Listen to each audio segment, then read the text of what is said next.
WestJet Pilots and other podcast listeners. Welcome to this edition of PIREP, the WestJet Pilots podcast. I'm Captain Desmond Jordan. I'll be hosting the podcast today. And as always, in the sound booth, we have Captain Chris Von Jones, the wizard of our sounds. And today we are joined once again by our MEC chair, Bern Lewall. Hey, Des. And our MEC vice chair, Chris Tholl. Des, how you doing? I'm doing well today. Well, gentlemen, can you hear that? Hear what, Des? That's the sound of normalcy working its way back into the lives of the pilots in our pilot group. It's been a busy time for all of us here. I think things might be starting to get a little bit more normal for the regular rank and file guys, but for us here, it's still quite a bit busy. We've gone through the process of negotiating a deal.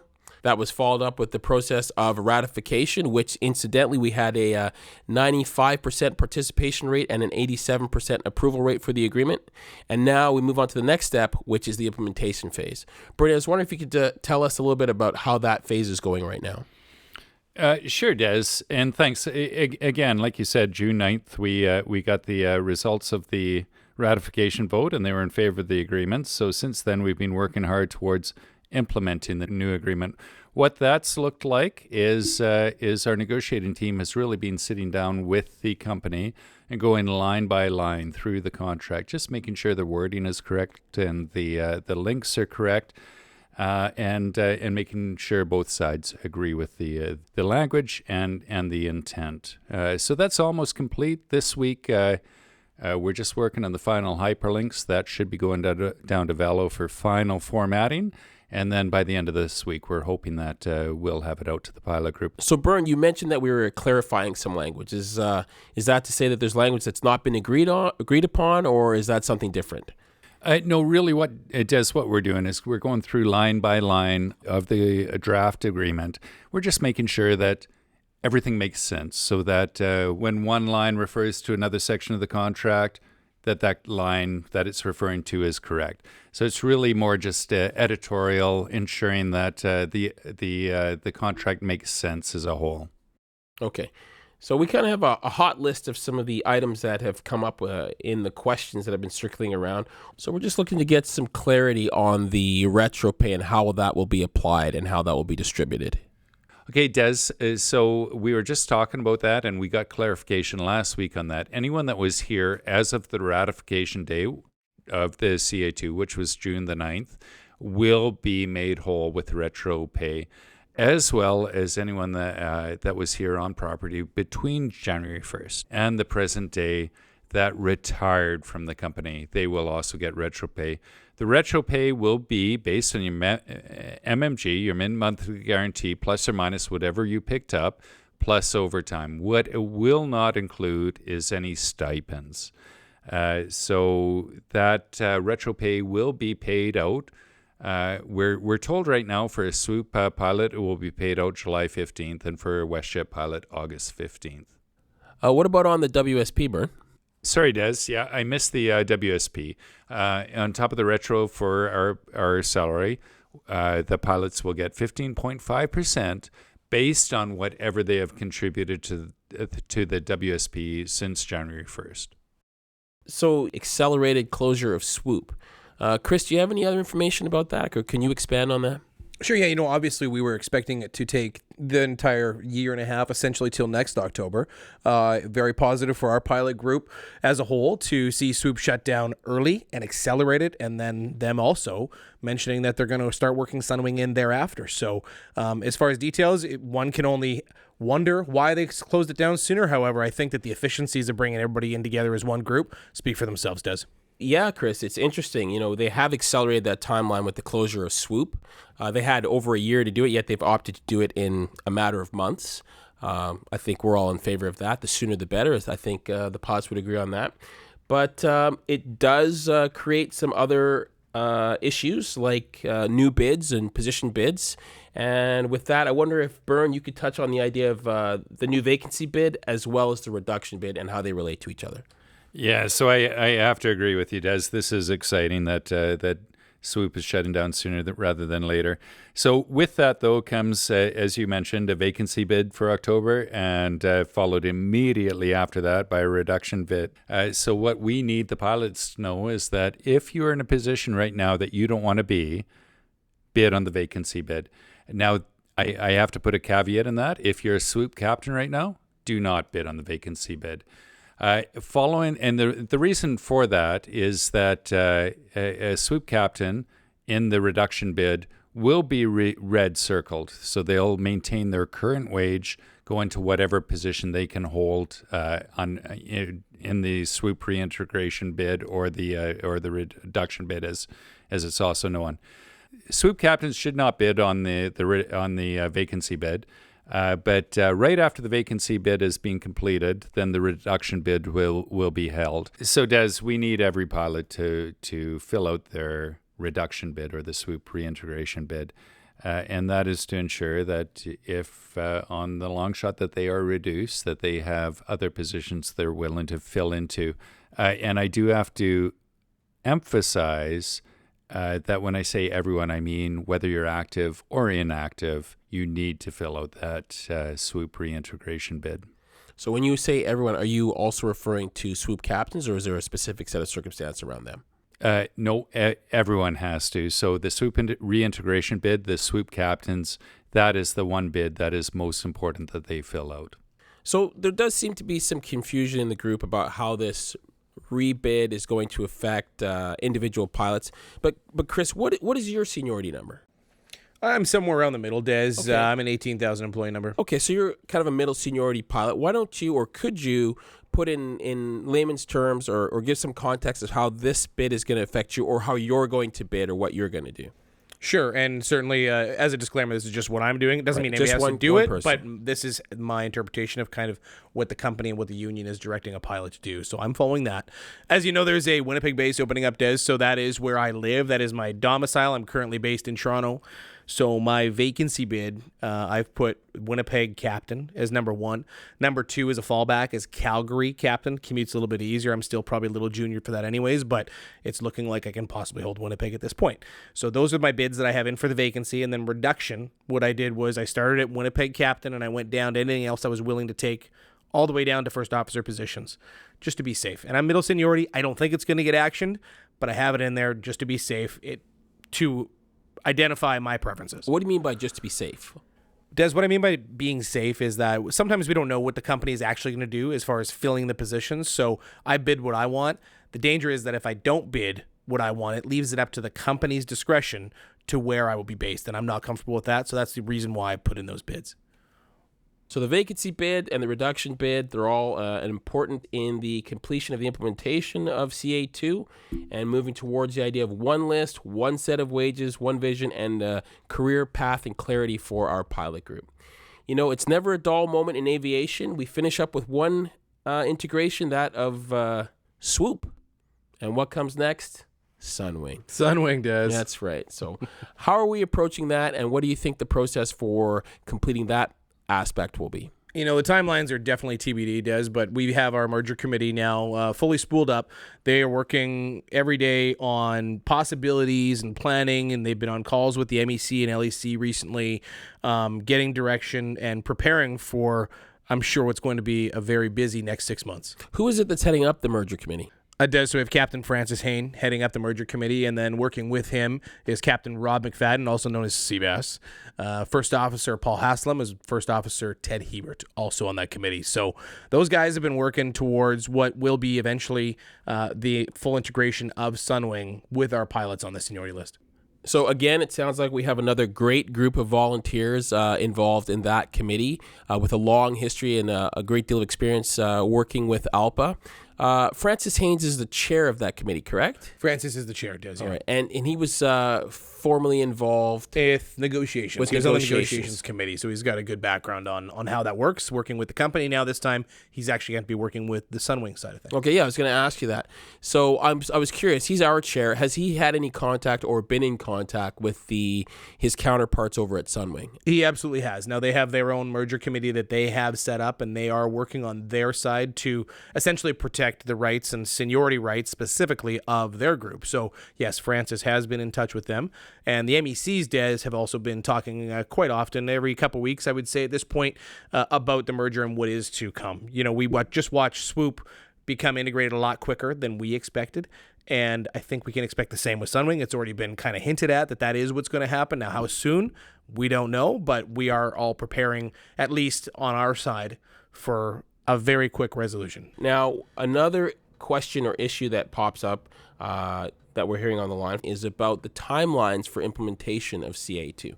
There are some things in the agreement that are can be implemented immediately. Other things might take more time. There's some things that have different dates on them in the agreement. Can you speak to what some of those things are and why some of those things are the way that they are?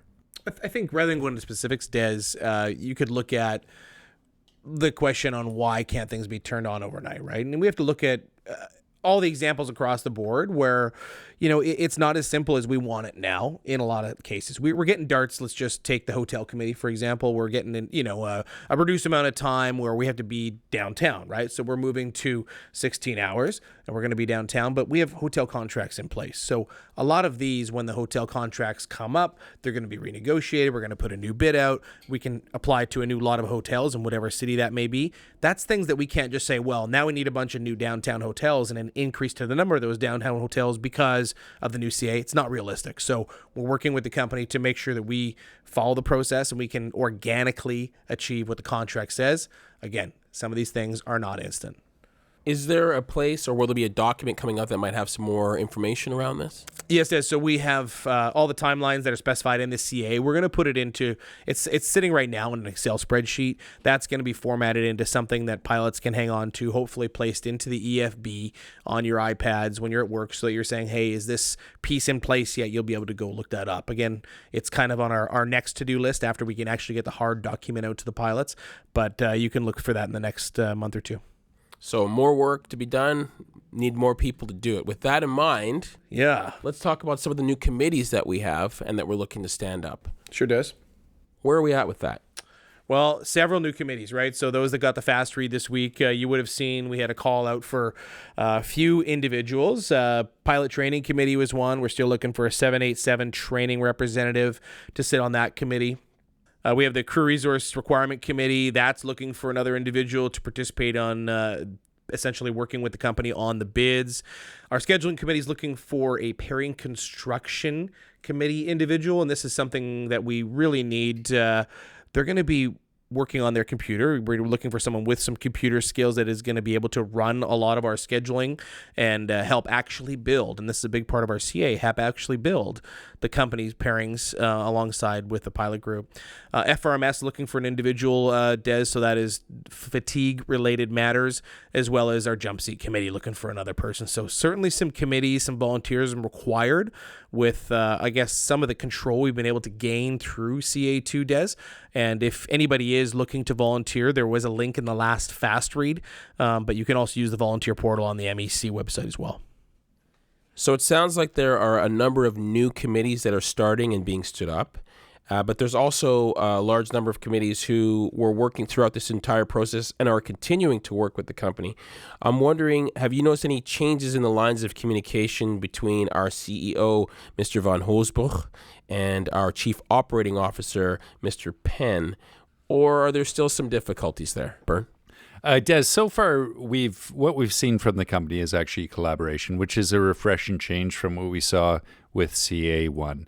The SRC, the Scheduling Review Committee, met with the company about a week ago, and it was a few hours of collaboration. Both sides were working through the interpretations of the new agreement, and they were mainly in alignment. So a really good positive start to CA2. Well, that's good news. Chris, do you have anything to add? Sure does. Yeah, also in the last couple of weeks, we've had our grievance committee do some grievance training as well as meet with the company a couple times. And they are working towards solving some of the CA1 grievances that are kind of sitting on the ledge, ready to be found a solution. Mm-hmm. And then also going through the language with the company, talking about where the potential grievances could be and trying to mitigate or, get on the same page and come to an understanding on what a lot of this language means going forward.